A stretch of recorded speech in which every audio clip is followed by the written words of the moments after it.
यहाँ जिंदगी और मौत के बीच इतना ही फासला है जितना कि इन खेतों और इनके पास सटे इस टाइगर रिजर्व में आदमखोर बाघों के साए में होती है यहाँ खेती किसानी। हर पल खौफ में रहते हैं यहाँ के किसान।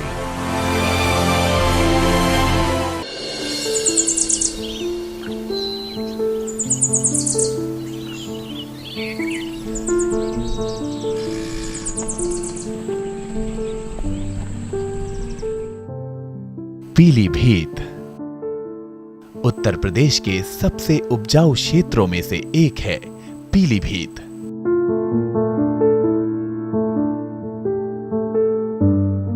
यहाँ के किसान भी बहुत मेहनती हैं।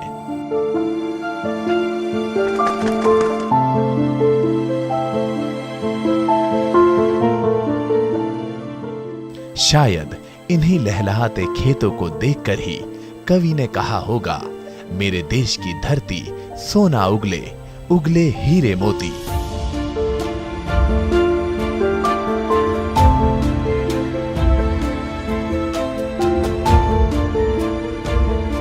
मगर एक बड़ी दिक्कत है तराई में फैले पीलीभीत में, वो ये कि इन खेतों के बिल्कुल बगल में ही है पीलीभीत टाइगर रिजर्व।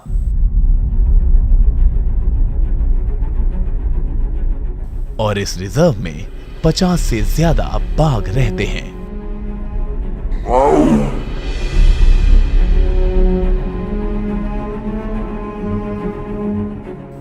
पहले, बहुत दशकों पहले बाघों और इंसानों के बीच टकराव यदा कदा ही होते थे। दोनों ने ही अपनी अपनी सीमाएं तय कर रखी थी।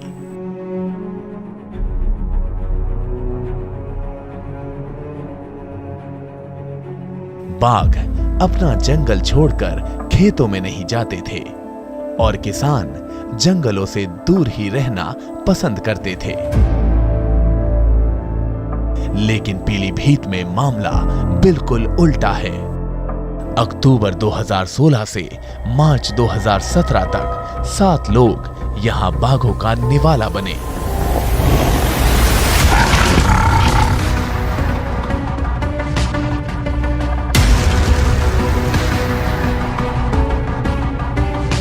और ये सब के सब अपने खेतों में थे जब बाघ ने इन पर हमला किया।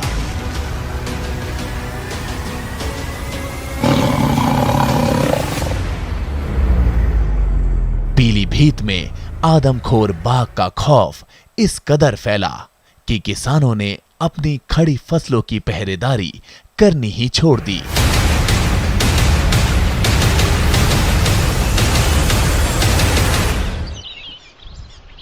एक वक्त तो ऐसा लगा मानो इन खेतों में कर्फ्यू लगा दिया गया है। डर का ऐसा आलम कि हर कोई सूरज ढलने से पहले अपने घर जल्दी वापस जाना चाहता था।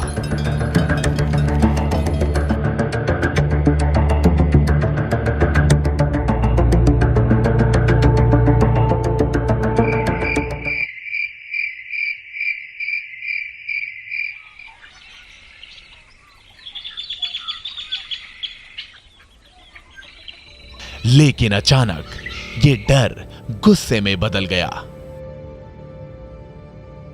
ये तब हुआ जब 14 साल का बालक राजीव कुमार एक शाम अपने घर वापस नहीं आया।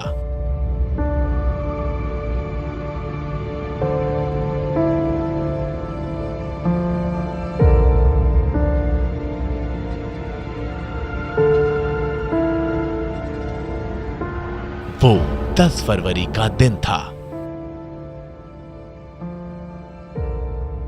राजीव अपने पिता के साथ साइकिल में बैठकर गांव वापस आ ही रहा था कि गन्ने के खेतों के साथ से गुजरते हुए उसका मन ललचा गया। राजीव गन्ना तोड़ने खेत के थोड़ा अंदर गया। बेटे को जल्दी घर आने की हिदायत देते हुए उसके पिता ने साइकिल अपने गांव की तरफ घुमाई।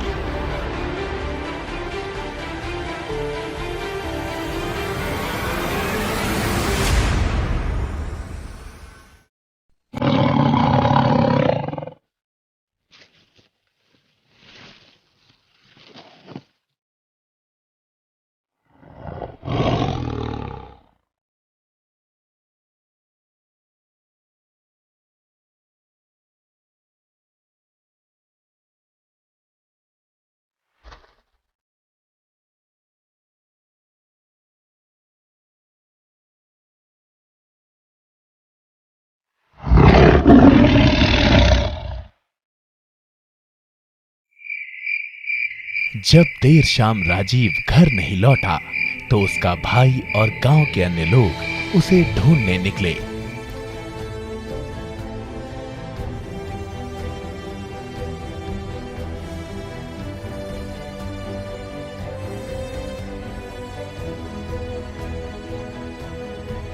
उनका डर सही निकला।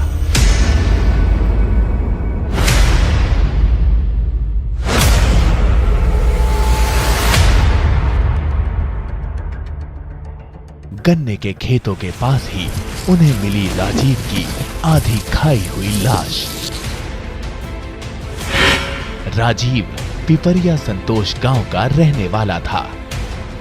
जैसे हमको आए तो हमने कहेंगे देखो तुम ये लड़का कहाँ है, राजीव बाबा कह राजीव बाबा ना, हमने ना तो कोई तो साइकिल उनके खेत पे को घुमाई तो देखा जा हुआ देखो सब लोग घर के गांव वाले गए, गांव के हमारे लोग काफी लोग गए थे वहाँ, ट्रैक्टर वगैरह गए थे 1000 आदमी तो चारों ओर देखा गया तो मतलब ये चप्पलें पड़ी थी, फिर अंदर मतलब कि लाइन पड़ी थी पूरी, ले गया था वहीं पर सब खून वगैरह पड़ा। वन अधिकारियों के अनुसार पीलीभीत टाइगर रिजर्व से सटे 35 गांव आदमखोर बाघ से सीधे प्रभावित थे और सबसे ज्यादा खौफ भी यहां देखा या महसूस किया जा सकता था।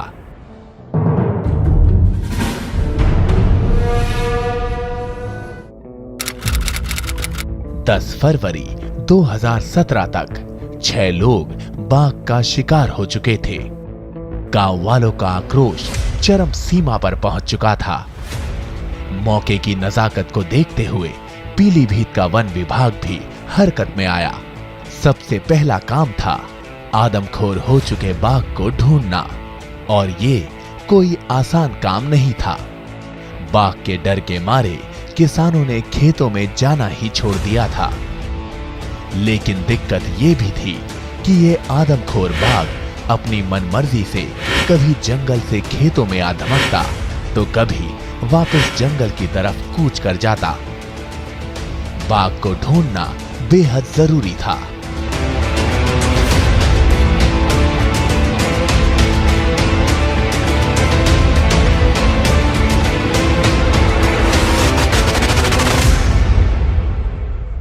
इसके लिए वन विभाग ने अपने कई पालतू हाथी पेट्रोलिंग पर लगाए।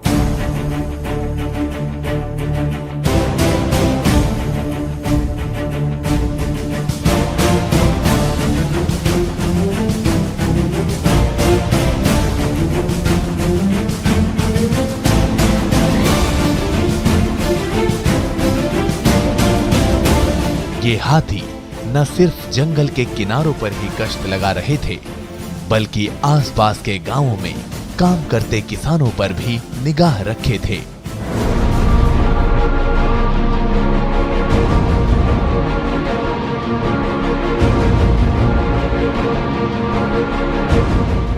ना मालूम किस किसान पर बाघ कब हमला कर दे।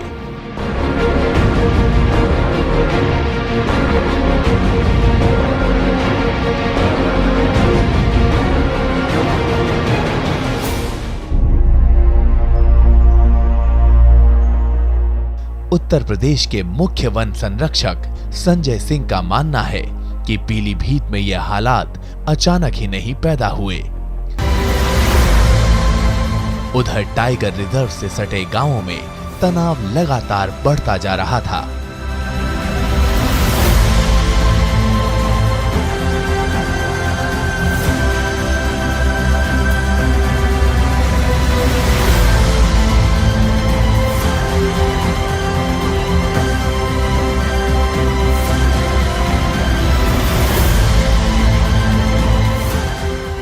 आखिरकार 11 फरवरी की दोपहर वन विभाग के हाथ सफलता लग ही गई।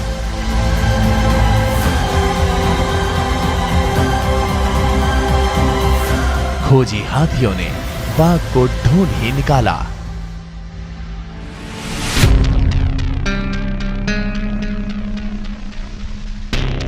वो गन्ने के एक खेत में छिपा हुआ था।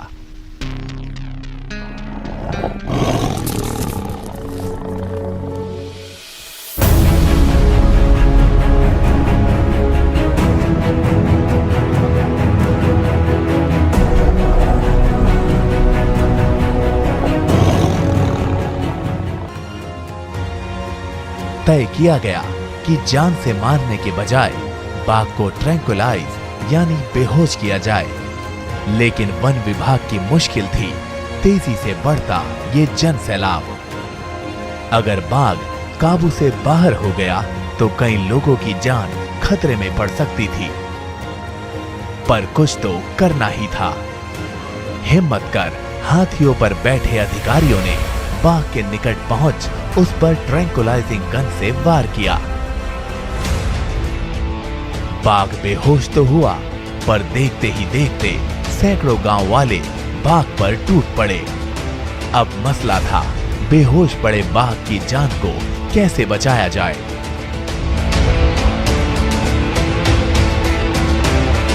काफी मशक्कत करनी पड़ी वन विभाग के अधिकारियों को। आखिर किसी तरह बाघ को गाड़ी के ऊपर फिट किए पिंजरे में डाल उसे बाहर निकाला गया। उत्तर प्रदेश वन विभाग के जाने माने महावत हैं इदरीस। उन्हीं के हाथी पर बैठकर वन अधिकारियों ने आदमखोर बाघ को बेहोश किया था।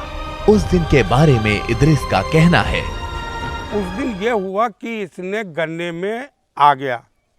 हमारे रेंजर साहब ने उसके पगमार्च को देख लिया और गन्ने के चारों तरफ खाबड़ लगा दिया। हम रुके हुए थे गढ़ा।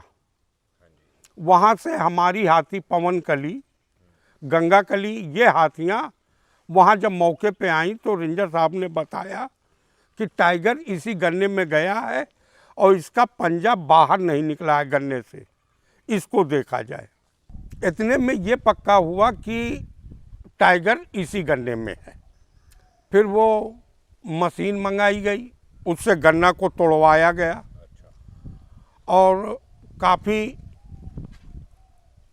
करीबी हम उसका बना लिए टाइगर का कि अब तो साहब जब टाइगर दिखा तो हमारे शुक्ला जी चिड़ियाघर वालों ने इन्होंने ट्रैंकुलाइज किया तो टाइगर दौड़ा भागने के लिए।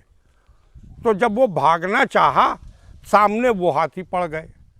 तो बटालिक के मत्थे पे यहाँ पे 3 नाखून लग गए, खड़ा हो गया टाइगर।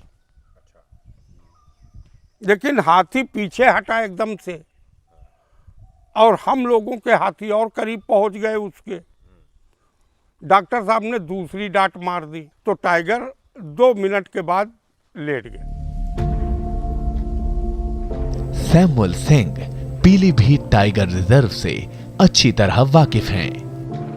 वो यहाँ रह रहे गांव वालों की पीड़ा को भी समझते हैं। वो मानते हैं कि गांवों और जंगलों के बीच नया समन्वय, नया तालमेल बिठाना होगा, तभी स्थिति में सुधार आएगा।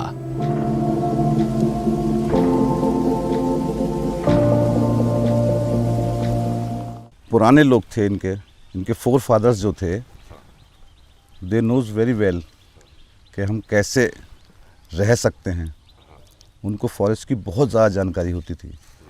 आज लाइफ स्टाइल बदल गया है तो गांव-गांव तक मल्टीमीडिया भी पहुंच गया है, चैनल्स पहुंच गए हैं सारे। तो जितने भी यूथ है यहाँ का तो उसका ध्यान यहाँ से हटता चला जा रहा है। उसको ज़्यादा जानकारी भी नहीं है फॉरेस्ट की, उसको ज़्यादा जानकारी नहीं होती, उसके बस उसी में ज़्यादा गुम हो गया है वो। तो इसीलिए वो चोट भी खा जाता है। उसको ये जानकारी नहीं, ये पगमार किसका है, ये कहाँ से मेरे खेत में कौन जानवर आया है, कम लोगों को जानकारी होती है।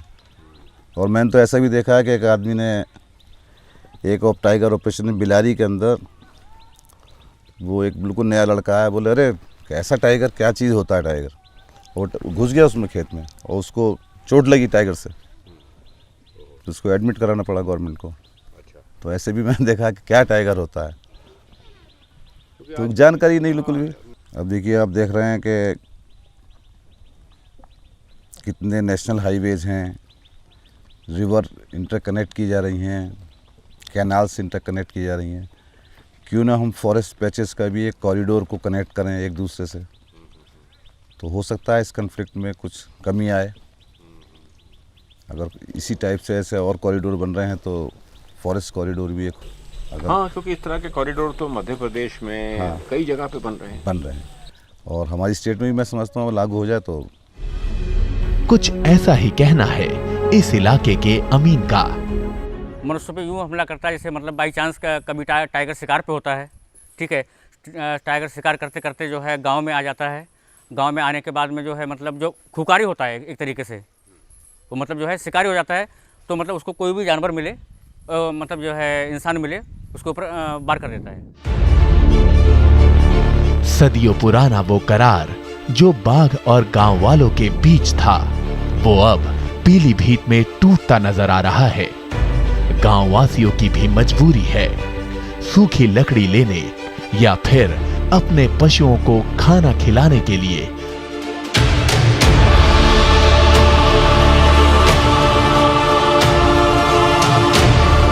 उन्हें जंगल में जाना ही पड़ता है। ऐसे में बाघ की नाराजगी स्वाभाविक ही है। दोनों ही अपनी जमीन के लिए लड़ रहे हैं। दोनों ही चुनौतियों से जूझ रहे हैं।